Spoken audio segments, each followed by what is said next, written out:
प्रशांत किशोर के आगे बीजेपी हार गई। कैसे हार गई, ये हुआ कैसे? बीजेपी के बड़े बड़े धुरंधर मैदान में थे, लेकिन अकेले प्रशांत किशोर को नहीं हरा पाए, या यूं कहें कि प्रशांत किशोर ने अकेले ही सबको हरा दिया। ये हुआ कैसे, ये समझना इतना आसान भी नहीं है। बहुत ज्यादा आपको जमीनी हकीकत जब मालूम पड़ेगी तो आप भी अचरज करेंगे कि बीजेपी, जिसकी सरकार केंद्र में है, जिसके प्रधानमंत्री नरेंद्र मोदी हैं, जिसके कई राज्यों में सरकारें हैं, वो भारतीय जनता पार्टी और उस पार्टी के अध्यक्ष अपनी सीट पर चुनाव हार गए। नितिन नवीन के लिए तो ये चुनाव हारना साख का सवाल तो बना ही बना, अब ये सीधे मोदी के ताकत की बात भी हो गई है। नमस्कार, मैं अर्पिता, मेरे साथ है प्रदीप झा सर, राजनीतिक विश्लेषक है। सर, क्या ये मान लिया जाए कि अब मोदी लहर पूरी तरीके से गायब हो चुकी है? जेनजी ने मोदी को झुका दिया है, नितिन नवीन का जादू बिल्कुल नहीं चला, सम्राट चौधरी भी पहले अटेम्प्ट में फेल हो गए। देखिए अर्पिता, इस चुनाव का परिणाम जो है ना, ये कहीं ना कहीं आप देखेंगे तो बिहार के दो बड़े राजनीतिक व्यक्ति सम्राट चौधरी और नितिन नवीन को चेहरा दिखाने लायक नहीं छोड़ा है।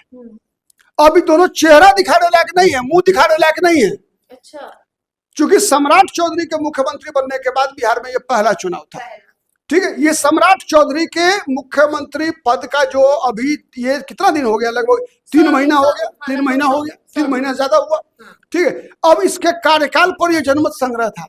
नहीं सर, 100 दिन पर तो बकायदा जश्न हो रहा है सम्राट चौधरी की तरफ से। अब ये जनता ने जश्न मना लिया बीजेपी को हराकर, और उससे भी बड़ी हार है नितिन नवीन की।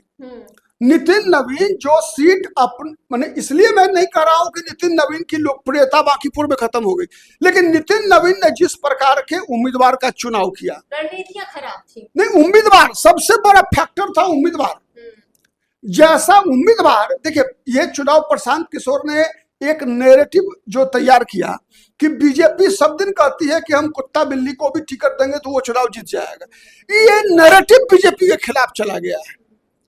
ठीक है, जनता को कुत्ता बिल्ली बनाकर नहीं आंक सकते। बीजेपी का कोई भी कुत्ता बिल्ली भी खड़ा होगा, उसको भी जनता मजबूर है वोट देने के लिए। जनता ये इसका जवाब है ये कि बीजेपी का कार्यकर्ता, अब बीजेपी के पास कार्यकर्ताओं की कमी नहीं थी, बीजेपी के पास पटना में बांकीपुर में नेताओं की कमी नहीं थी। कई नाम है जिसे हम लोग जानते हैं। ठीक है, लेकिन बीजेपी ने उन लोगों को उम्मीदवार नहीं बनाया, बल्कि एक ऐसे व्यक्ति को उम्मीदवार बना दिया जो लगा ही नहीं कि बीजेपी के स्तर का उम्मीदवार है वो। तो ये बीजेपी के खिलाफ जो है, एक तरह से ये मैंडेट है, बीजेपी के खिलाफ है। ये प्रशांत किशोर को जिताने के लिए जितना लोगों ने वोट दिया है, उससे ज्यादा लोगों ने बीजेपी को हराने के लिए। सर, ये भी मैसेज कहीं ना कहीं गया है कि बीजेपी कार्यकर्ताओं को टिकट देती रही है और इसके लिए पीठ थपथपाती रही, ये बहुत अच्छी बात है। लेकिन बीजेपी जिसको भी टिकट दे, चाहे वो एक आम कार्यकर्ता हो या बड़े पद पर बैठा व्यक्ति हो, वो सही होना चाहिए, धाकड़ होना चाहिए, बोलने वाला होना चाहिए, कॉन्फिडेंट होना चाहिए। देखिए ये अहंकार है। मैं बताऊं आपको, जैसे एक तो कुत्ता बिल्ली वाली बात चली, दूसरा लगातार बीजेपी पर यह आरोप रहा है, ये आरोप कोई विपक्ष नहीं लगाता है, ये आरोप बीजेपी के कार्यकर्ता ही लगाते हैं बीजेपी पर, कि बीजेपी उम्मीदवार का चुनाव करते समय, अपना अध्यक्ष बनाते समय कभी भी जनभावना छोड़ दीजिए, जनता की भावना क्या है, अपने कार्यकर्ताओं की भावना का भी ख्याल नहीं रखती है बीजेपी। माने कार्यकर्ता, देखिए नरेंद्र मोदी कब बने बीजेपी के prime ministerial candidate?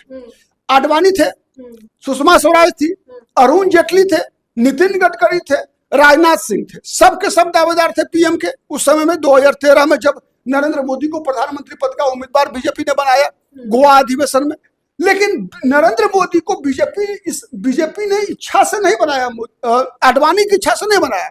Sushma Swaraj नहीं चाहती थी कि नरेंद्र मोदी प्रधानमंत्री के उम्मीदवार बने, नितिन गडकरी नहीं चाहते थे, लोग कहा जाता था कि मोहन भागवत के सबसे नजदीक है नितिन गडकरी, लेकिन वो नहीं बने prime ministerial candidate, Narendra Modi बने। क्यों?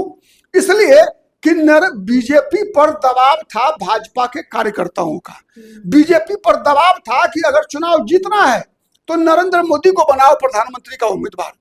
तो बीजेपी ने 2013 में जब नरेंद्र मोदी को इलेक्शन कैंपेन कमेटी का मुखिया बनाया था, जब राजनाथ सिंह ने गोवा अधिवेशन में घोषणा किया था तो वो जन दबाव था, वो कार्यकर्ताओं का दबाव था। अरे बीजेपी तो कार्यकर्ताओं की पार्टी है ना अर्पिता। आपको याद कीजिए जब लालकृष्ण आडवाणी जिन्ना के बारे में कुछ उल्टा पुल्टा बोल दिए तो वही लालकृष्ण आडवाणी जो हिंदू हृदय सम्राट होते थे, बीजेपी के लोगों ने ही आडवाणी जी की ऐसी तैसी कर दी थी। ठीक है, उमा भारती बीच बैठक में जो आडवाणी जी का चरण छूकर मैंने पिता तुल्य मानती थी उमा भारती, वही उमा भारती ने लालकृष्ण आडवाणी की ऐसी तैसी कर दी थी बैठक में, बीच मीटिंग में। क्यों? इसलिए कि बीजेपी के जो कार्यशैली है, बीजेपी का जो विचारधारा है, उसके खिलाफ गए थे लालकृष्ण आडवाणी। तब जब बीजेपी बोलती है कि BJP is a party with difference, BJP कार्यकर्ताओं की पार्टी है, बीजेपी कैडर बेस्ड ऑर्गेनाइजेशन है, तो आप बताइए कि बीजेपी यदि कार्यकर्ताओं की भावना का ख्याल नहीं रखेगी, जनता की भावना का ख्याल नहीं रखेगी, अपने कार्यकर्ताओं की इच्छा का सम्मान नहीं करेगी बीजेपी, तो ये बीजेपी कितने दिन चलेगी? तो ये बस बड़ा सवाल है। तो बीजेपी के जो कार्यकर्ता है वो चाहते थे कि कोई ऐसा उम्मीदवार हो जो बांकीपुर में नितिन नवीन की छवि को मेंटेन कर सके और कहीं ना कहीं बीजेपी को बिहार में आगे भी बढ़ा सके। नहीं, सही है। देखिए बीजेपी के कार्यकर्ता, मैंने देखा है कई बार कई चुनाव में कई ऐसे उम्मीदवारों को भी स्वीकार कर लेते हैं जब केंद्रीय नेतृत्व का दबाव होता है।